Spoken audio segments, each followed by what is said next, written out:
Boa noite, 21 de fevereiro de 2025, estamos aqui no programa Espiritismo e Vida, nesse estudo muito importante do livro Seara dos Médiuns. Então, sejam todos bem-vindos a mais um estudo da série Reflexões Espíritas, que toda sexta-feira à noite traz para vocês um capítulo do livro Seara dos Médiuns. Hoje estamos no capítulo 31, estamos, chegando na metade do livro, muito já foi estudado, muito ainda temos que estudar. Quem está acompanhando pode ver, os vídeos antigos, seguir conosco todas as sextas-feiras à noite. E eu, Ana Carolina, agradeço mais uma vez o convite para fazer parte desse estudo, que é enriquecedor, o estudo da mediunidade, de uma obra tão importante, que é o livro Seara dos Médiuns, porque ele se baseia na obra básica, que é o livro dos médiuns, Então, é muito importante a leitura. E a mensagem foi escrita em 2 de maio de 1960, pelo Chico Xavier, a inspiração e a coordenação mediúnica de Chico Xavier e Emmanuel, e toda uma equipe espiritual ali para trazer para a gente uma segurança doutrinária aliada a uma exemplificação de Chico como médium, que é até o que nós vamos falar hoje. Nós vamos falar de mediunidade e privilégio. Então, eu estou aqui com alguns livros e o texto no celular, Mediunidade e Privilégios, capítulo 31. Então, sejam todos bem-vindos, boa noite, bom dia, boa tarde para quem for ver em outros horários e para quem tiver a possibilidade de compartilhar essa série, Reflexões Espíritas, e estar aqui conosco nesse estudo. Bom, antes de começarmos no livro Seara dos Médiuns, quando eu estava lendo o capítulo, eu lembrei da questão do Livro dos Espíritos, as 3 primeiras questões que tratam da perfeição moral, não é? As virtudes e os vícios. A questão 893 e 895, Kardec está perguntando qual a mais meritória de todas as virtudes, e na 895, qual o sinal mais característico da nossa imperfeição. Então, a mais meritória de todas as virtudes, os espíritos dizem que toda virtude tem seu mérito próprio, todas indicam um progresso na senda do bem. Há uma virtude sempre quando a gente há resistência voluntária ao arrastamento dos maus pendores. Mas a sublimidade da virtude está no sacrifício do interesse pessoal, pelo bem do próximo, sem pensamento oculto. A mais meritória virtude é que assenta na mais desinteressada caridade. Então, é o desinteresse. E aí, depois, ele pergunta sobre os defeitos, e diz qual é o vício pior. Aquele vício que é um sinal característico da nossa imperfeição. Os espíritos vão de forma direta, respondendo a questão 895, que se trata do interesse pessoal. Então, o apego às coisas materiais constitui sinal notório de inferioridade, porquanto, quanto mais se aferrar aos bens desse mundo, tanto menos compreende o homem o seu destino. Pelo desinteresse, ao contrário, ele demonstra que encara a vida de um ponto mais elevado, o seu futuro. E aí os espíritos dizem uma frase bem forte: o verdadeiro desinteresse é coisa ainda tão rara na Terra, que quando se patenteia, todos admiram como se for um fenômeno. Mas você não está interessado em nada. Você está fazendo isso, o bem pelo bem, não tem nenhum interesse. É de assustar, porque é algo muito raro. Então, são as questões, O capítulo 12, da última parte do último capítulo da 3ª parte do Livro dos Espíritos, quando Kardec vai estudar as virtudes e os vícios, as paixões, o egoísmo, as características do homem de bem e o conhecimento de si mesmo. Mas aí nós estamos vendo, então, que a característica mais inferior é quando a gente está no interesse pessoal. O que eu vou ganhar com isso? O que eu vou deixar de ganhar se eu não fizer isso? O que eu vou perder? O que eu vou ganhar? Cadê meus lucros, meus prejuízos materiais aqui na Terra? E aí a gente alia essa reflexão, que é para tudo na nossa vida, a gente buscar justamente trabalharmos, fazermos o bem pelo bem, qual o interesse, né, que Jesus teve vindo à Terra, o que ele ganhou, né, estando aqui. Sacrificou, se humilhou. Então, a gente levando isso, essa pergunta, para a questão da mediunidade, a gente chega justamente na questão da mediunidade e privilégios, que é isso que Kardec e que aí Emmanuel e Chico Xavier começam a falar, e estudando a questão 306 do Livro dos Médiuns, Allan Kardec, né? Então, ele diz assim, que todos estamos de acordo que a doutrina espírita revive o cristianismo primitivo, né? Esse é o objetivo nosso, a simplicidade, a pureza, aquela caridade dos primeiros cristãos, e estarmos, né, sem hierarquia, sem muito exterior, muitos adjetivos, né, muita exterioridade, buscando sentir mesmo a mensagem do Cristo, né? Mas muita gente estranha a organização do Espiritismo dessa forma, imaginando, porque justamente não tem, como as instituições terrestres têm, uma nobreza, uma hierarquia, um chefe, o dirigente, aquele que manda, como se tivesse um dono, o Espiritismo, um dono, o centro espírita, não é? Então, é isso que a gente vai falar sobre a questão da gente se iludir com a idolatria, da gente criar, assim, muitas regras humanas das instituições terrenas falíveis dentro de algo que deve reviver o cristianismo primitivo, que esse é o objetivo da doutrina espírita, é isso que Jesus disse que enviaria, um consolador que ficaria eternamente conosco e que faria restabelecer tudo, acrescentaria, diria mais coisas, né? E ficaria eternamente conosco, né? Então, vamos antes, né? A gente leu o Livro dos Espíritos, vimos, né, como o desinteresse é algo raro, é aquilo que a gente tem que buscar, é a mais meritória das virtudes, é o sacrifício do interesse pessoal. A característica mais inferior da nossa personalidade é o interesse próprio, pensar em nós antes de qualquer coisa, calcular ali, né, qual vai ser meu lucro, o que eu vou ganhar com isso. Então, isso é notório de almas inferiores, e nós estamos buscando na doutrina espírita evoluir, progredir, melhorar, estarmos, né, junto ao Cristo, tendo, né, a alegria e o bom ânimo do Evangelho, que é isso que nos traz a alegria de viver. O mundo fica andando, né, em círculos, porque não busca esse caminho, essa porta estreita, esse caminho, essa verdade e essa vida. Então, antes da gente ler, o texto é grande, eu vou ler todo ele aqui para vocês, porque para a gente focar mesmo nesse estudo, sexta-feira à noite, Reflexões Espíritas, no Seara dos Médiuns, né? Mas aí ele sugere para a gente ler a questão 306 do livro dos Médiuns. Esse capítulo, esse item 306, ele é do capítulo do charlatanismo e do embuste, médios interesseiros e fraudes espíritas. Então, nós vamos estar, né, mesmo no cerne do problema. E na questão 306, o que é que Allan Kardec diz? Médios interesseiros não são apenas os que, porventura, exijam uma retribuição fixa. Às vezes ele não quer dinheiro. O interesse dele não é o dinheiro, não é o valor amoedado. O interesse nem sempre se traduz pela esperança de um ganho material, mas também pelas ambições de toda sorte sobre as quais se fundem esperanças pessoais. É esse um dos defeitos de que os espíritos zombeteiros sabem muito bem tirar proveito, e de que se aproveitam com uma habilidade, uma astúcia verdadeiramente notáveis, embalando com falaciosas ilusões os que desse modo se lhe colocam sob a dependência.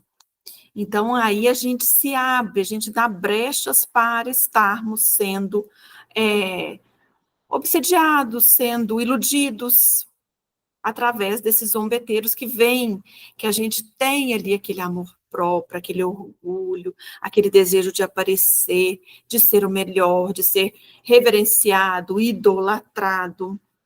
Então, em resumo, fecha Kardec, esse item 306, ele é pequeno. Em resumo, a mediunidade é uma faculdade concedida para o bem. E os bons espíritos se afastam daquele médium que pretenda fazer da mediunidade um degrau para chegar ao que quer que seja que não corresponda à providência divina. Não é o bem comum, não é o bem de todos, não é a paz, não é a ajuda, não é o amparo. Está no egoísmo, os bons espíritos se afastam. Eles não perdem tempo. Espírito evoluído não perde tempo. Eles têm um manejo do tempo, eles têm algo que é da alma elevada mesmo, que não perde. As palavras são objetivas, as frases, os objetivos, não há perda de tempo. E não vai perder tempo com o espírito que está querendo, sim, vai descer. Tanto ganhar materialmente, quanto ganhar, né, alimento para nossa alma egoísta, que é a chaga da humanidade. Nós estamos de encarnação em encarnação, de seitas religiosas, de experiências na religião, e nos prejudicando por esse egoísmo, pela ambição, pela vaidade, pelo orgulho. Então, o egoísmo é a chaga da sociedade. Os bons espíritos a combatem. A ninguém importante assiste o direito de supor que eles os venham servir. Isso é tão racional que inútil for insistir mais sobre esse ponto. Então, não, Kardec nem continua mais, né? Ele ainda vai falar alguma coisa sobre fraudes espíritas, aí a gente tem que continuar fazendo a leitura do livro dos médiuns, por isso que a gente convida todos vocês a estarem conosco aqui sempre, sextas-feiras, mas vamos ver o que Chico e Emmanuel trazem para a gente, né? Nesse capítulo 31, Mediunidade e Privilégios. A força de se iludirem com a idolatria, que sempre nos custa muito caro, muitos companheiros menos vigilantes desejariam condecorar os trabalhadores da nova revelação, criando galerias para o relevo pessoal. E se pudessem determinar o rumo das coisas no consenso opinativo, de certo que há muito estaríamos mobilizando o doutrinador-chefe, o médium tutelar, com as nossas casas de serviço, perdendo tempo em mesuras e rapapés. Então, a gente já está perdendo o objetivo que é consolar instruindo, instruindo consolando. O Espiritismo, a doutrina espírita, é uma doutrina que consola esclarecendo e que esclarece consolando. Se a gente ficar preocupado do médium-chefe, do médium tutor, do médium PhD, daquele que tem isso e tem aquilo, nós vamos estar fazendo idolatrias.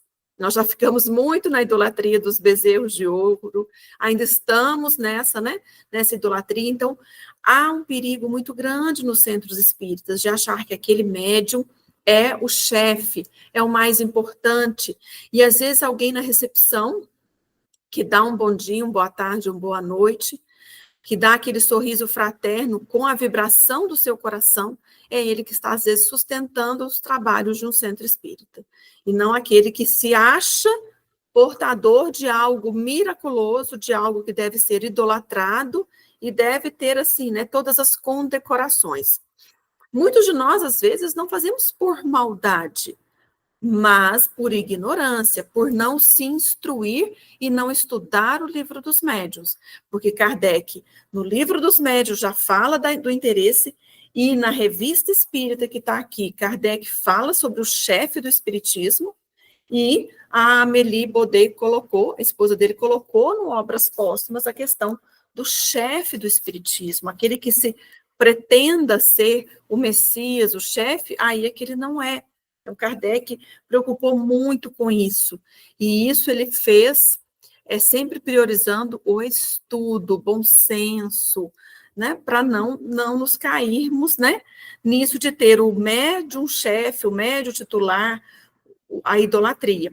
Então, Emmanuel continua, entretanto, não há uma só frase na codificação kardeciana em que se recomende um tratamento especial a esse ou aquele médium, porque ele fale com mestria, ou materialize desencarnados, porque transmita força curativa, ou psicografe livros renovadores. Ele é um trabalhador muito importante, assim como todos, aquele que descasca a verdura para a sopa fraterna, aquele que evangeliza, aquele que fecha o centro, que abre, que limpa, todos são ali importantes, porque é o fruto que ele dá.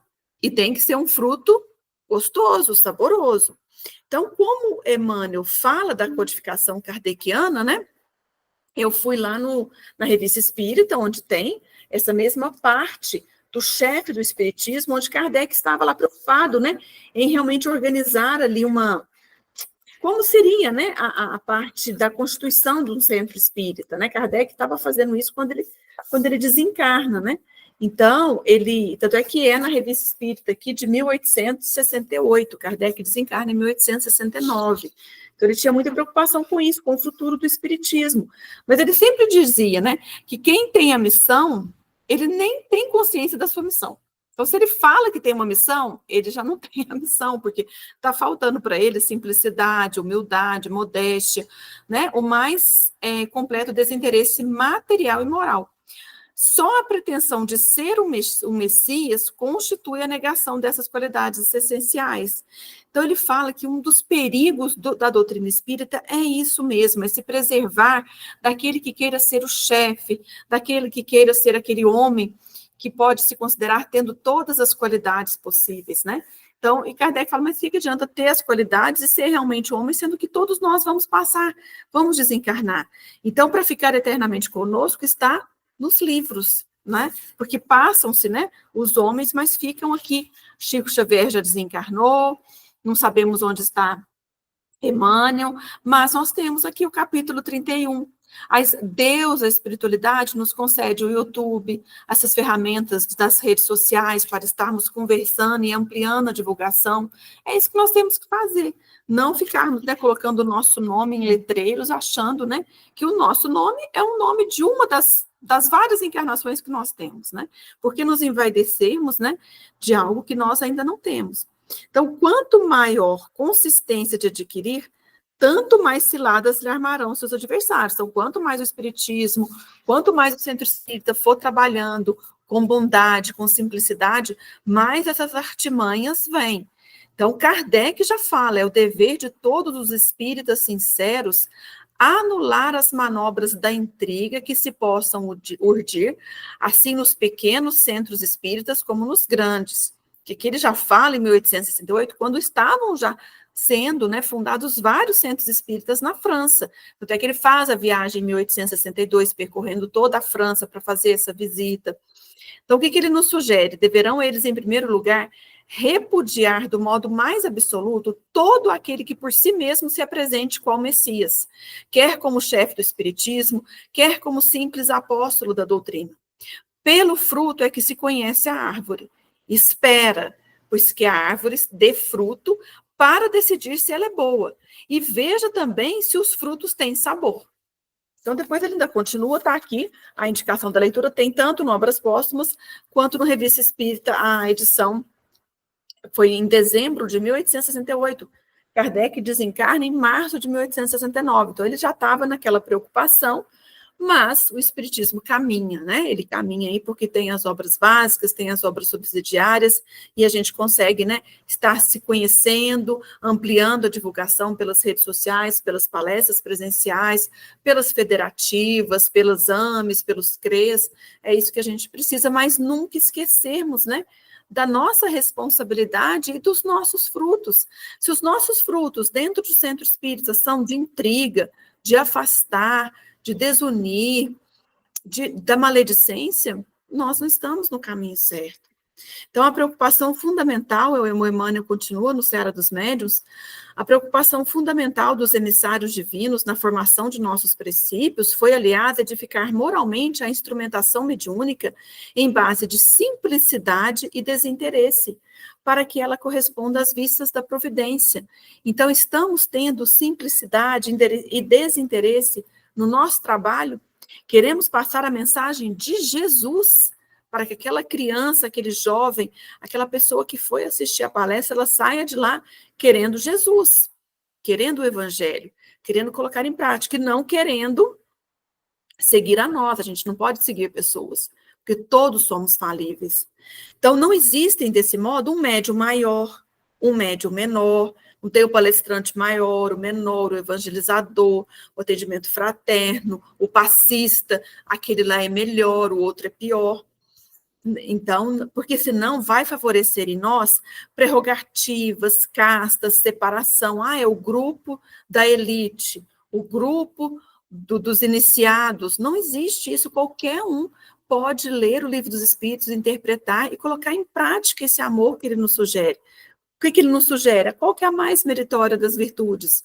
A mais desinteressada caridade. Todos nós podemos fazer a caridade. Todos nós temos esses privilégios, que o maior privilégio que a gente tem que ter é o de ajudar.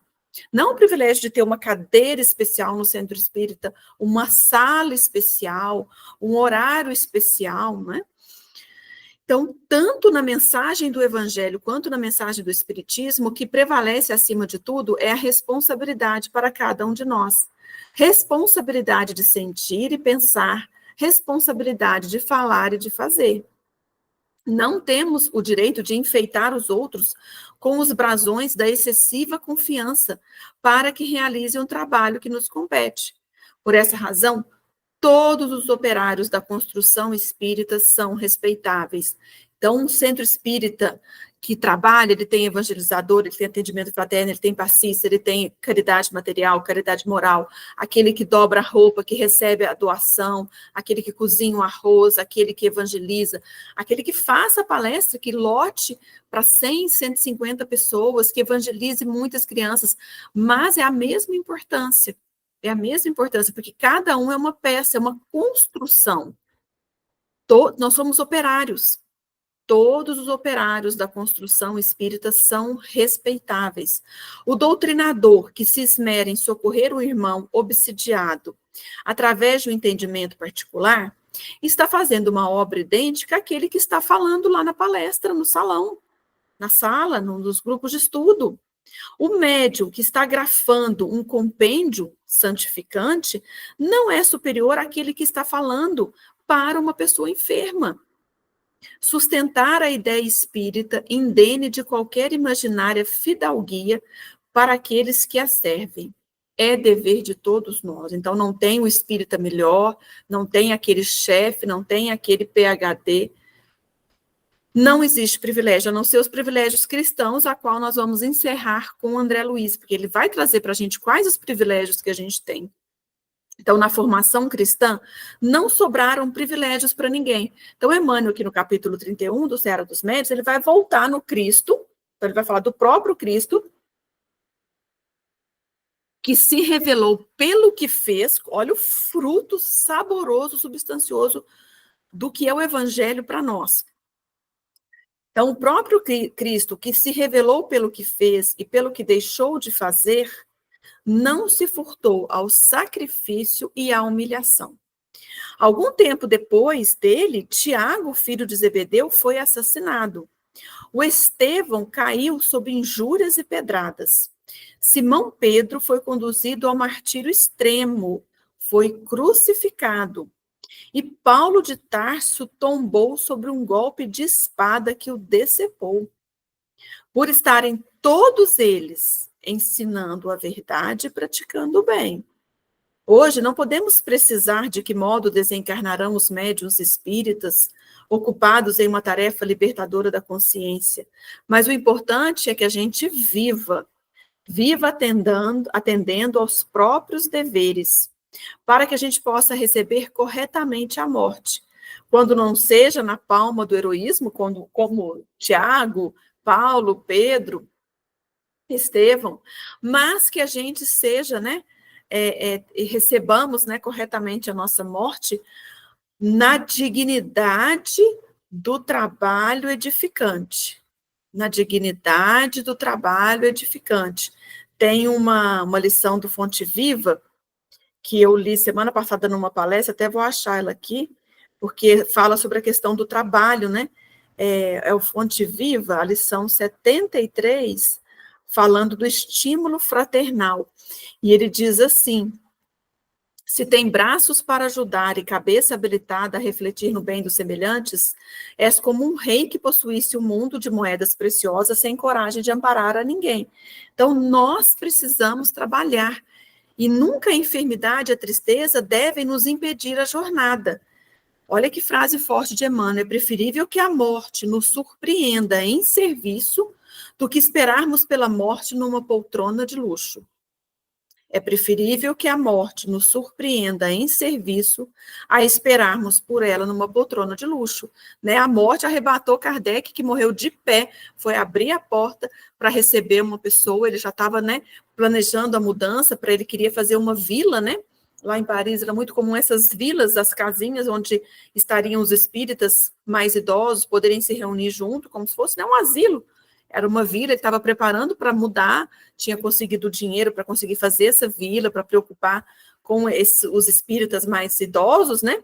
E ele tomba em pé, porque ele trabalhou, a morte o apanhou, né, em serviço, do que se ele tivesse, né, recusado todos os convites do senhor Cartier, do seu Fortier, de todo o seu Carlotte, né, todos os seus amigos que encontravam com ele naquelas esquinas ali de Paris, nada por acaso, falando das mesas girantes. E Kardec, então, né, preferiu que a morte o surpreendesse em serviço, e foi assim a história dele, do que se ele estivesse numa poltrona de luxo, porque ele já tinha a sua vida, né? Bem feita, bem resolvida, livros publicados, um nome na Sorbonne, um nome de discípulo de Pestalozzi, cursos gratuitos, uma vida já, né, favorável financeiramente, uma alma tranquila, serena, mas que é arrebatado aí por uma enorme missão. Ele realmente, né, um espírito missionário, mas que ele mesmo não acreditava naquilo. Né, quando ele recebe as mensagens, aí no Obras Póstumas também é muito interessante a gente ver, quando ele vai recebendo as mensagens de que ele tinha uma importante missão, mas que se ele falhasse, outro substituiria, porque os desígnios divinos não repousam na cabeça de um homem. Então não existe a gente imaginar, nossa, mas eu sou o melhor do espiritismo, do centro espírita, se eu não for, o centro vai fechar. Não, o outro vai te substituir e às vezes até melhor. Então, é humildade mesmo no serviço, aproveitar a nossa oportunidade, como diz aqui no Fonte Viva, né? É preferível que a morte nos surpreenda em serviço do que esperarmos por ela numa poltrona de luxo. E aí a gente vai para outro livro, para a gente encerrar, que é o Agenda Cristã, de André Luiz, quando ele vem trazer para a gente, então, os privilégios, né? Se é mediunidade e privilégios, quais são os nossos privilégios? Será que, nossa, trabalho tanto no centro espírita, eu não tenho nenhum privilégio? Tem. Quais são os privilégios cristãos? 1, manter suprema fidelidade a Deus. Esquecer os próprios desejos, atendendo aos superiores desígnios. Humilhar-se para que a mão do Senhor seja exaltada. Conquistar a si mesmo. Renunciar com alegria em benefício dos outros. Retirar lucros eternos de perdas temporárias. Retirar lucros eternos de perdas temporárias. Trabalhar na construção do reino divino. Esperar enquanto os outros desesperam. Penetrar o templo do silêncio em meio do vozerio. Guardar a fé acima da tormenta de dúvidas. Calar a tempo, de modo a não ferir. Falar com proveito. Ouvir o divino amigo em plena solidão. Servir sem recompensa. Suportar com valor a própria cruz. Sofrer, aprendendo e aproveitando. Amar sem exigências, ajudar em segredo, semear com Cristo, desapegando-no dos resultados.